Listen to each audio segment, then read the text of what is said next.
This is going to have to be my last week for doing this, which is really too bad because I, by some miracle, actually gathered up like 30 followers, which is really amazing.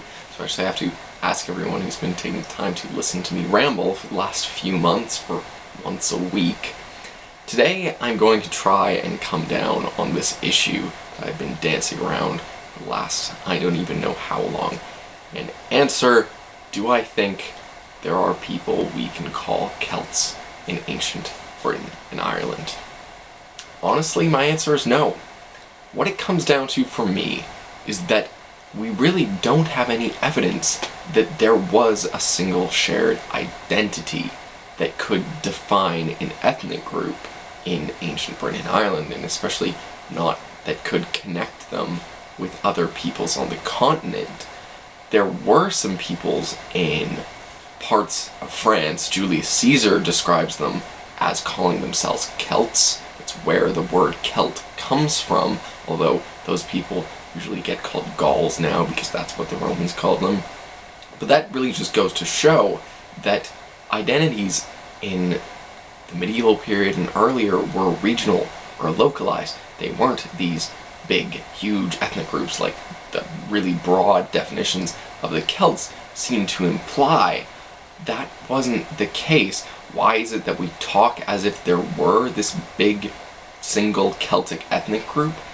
The thing is, if you look at the archaeology, the peoples in these different areas like Western Britain and Ireland and parts of France and even Central Europe, they look similar archaeologically. They seem to have similar cultural systems. And because of that, it sort of makes sense to talk about them as a group, which makes it easy to treat them as a single group, as an ethnic group, and just talk about them all at once. It's easy to do that. It's too easy, though. This goes back to what I've been talking about. What is ethnicity? What is it actually? If we're thinking about it as a self-recognized and performed identity, no, there weren't Celts, with the exception of those few people in part of what is now France that called themselves Celts. There weren't otherwise Celts in the ancient past. What does that mean, though? There are people in the world today who identify as Celts, who identify with this ancient past. Does that mean that their identities are just based on a lie? That is a really hard question, but it's a really important question, and it's actually a big part of why I've been asking all these things about Celts, a big part of why I've been doing this blog, because I actually consider myself to be a Celt. I'm sure the internet can tell by my accent that I'm a member of the diaspora, but I definitely consider myself to be a Celt. How do I reconcile that with the idea that no one in ancient Britain and Ireland, where I'm descended from, recognized themselves as Celts, that the idea that people in ancient Britain and Ireland were Celts is a mistake of later scholarship? Well, we living Celts are a very real ethnic group, and we have to remember that despite what archaeology says. We have to recognize, though, that we came to identify as an ethnic group in the 18th and 19th centuries, particularly in resistance to imperial expansion from places like England, France, and Spain, and because of language loss that has been increasingly occurring in Celtic areas. Our Celtic ethnic group isn't just a relic of the ancient past in that way. It's an active association with the past. So it wasn't inevitable that the Welsh came to identify with the Breton people and with the Irish and with the Scottish. Our identity is historically and culturally particular. It is one that we are active in creating. This doesn't mean that our identities are based on lies, which some people will sort of tell you. Just because the Celtic heritage wasn't recognized as Celtic in the past doesn't mean that it's not real. The Atlantic coasts of Europe have for a very long time been a distinct sphere of interaction, and the peoples living along them have shared cultural values and languages and art and all manner of things. And that's why it's so easy for archaeology to think of all these supposedly Celtic peoples as a single ethnic group, because they were so culturally similar. This doesn't mean that the ancient peoples on the Atlantic were Celts, But us living Celts have just chosen to identify with those aspects of our ancestors' past. These people were ancestral to us.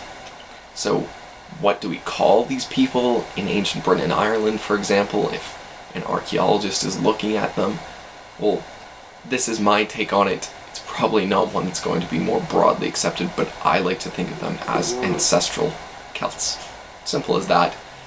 It's sort of a political move, and although I'm not going to go into detail on this, the politics of archaeology are very real, and you should recognize that there are some political implications to me saying they're ancestral Celts, but that's kind of a different story. It's one I'm very invested in and I've actually done research on, but I'll leave that for now because I want to focus on the archaeology.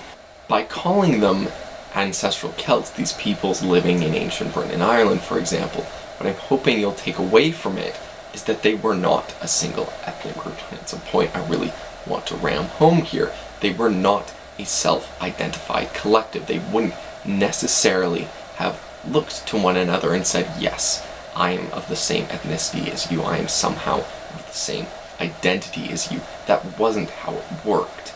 They were a bunch of disparate peoples that shared certain cultural values and things like what are now called the Celtic languages, but they were not an ethnic group. They were just people living in close proximity.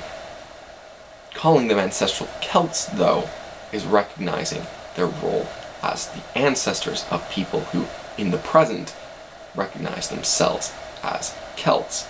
Using this idea of ancestral Celts as an archaeologist, for me, I like it because it sort of equips me to be able to think about the complexity and the subtlety of what's actually going on in archaeology. There is such a tendency to paint archaeology with really broad brushstrokes, just to use a metaphor there. And partially that's due to the nature of the evidence we have. I mentioned this before, that archaeology is just so fragmentary as a body of evidence. It's also, though, an unfortunate result of the way a lot of us have been taught to think, that we just love to classify things into neat little boxes. And the fact is that that's not how people actually work. If we look around today, we can't just say, this is an ethnic group and that's an ethnic group. These are not clearly cut boundaries. They're always going to be fuzzy and permeable and changing. And to my mind, it's really one of the things that's so wonderful and amazing and worth knowing about them. And the really amazing thing is that the past was just the same. There's no reason to think that ancient peoples living in Britain and Ireland or anywhere else were any less diverse or complicated or wonderful than anyone living today. These were real people with real lives and real stories, real voices that sometimes, if we're lucky, we can still hear. And when we just paint them as Celts or as ancestral Celts, if I need to put a label on them, we really do a lot to take away from that.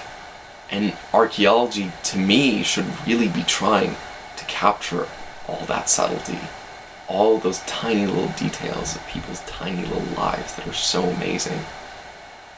I might be waxing a bit poetical there, but I think it's a good place to leave it as any. So, thanks for listening.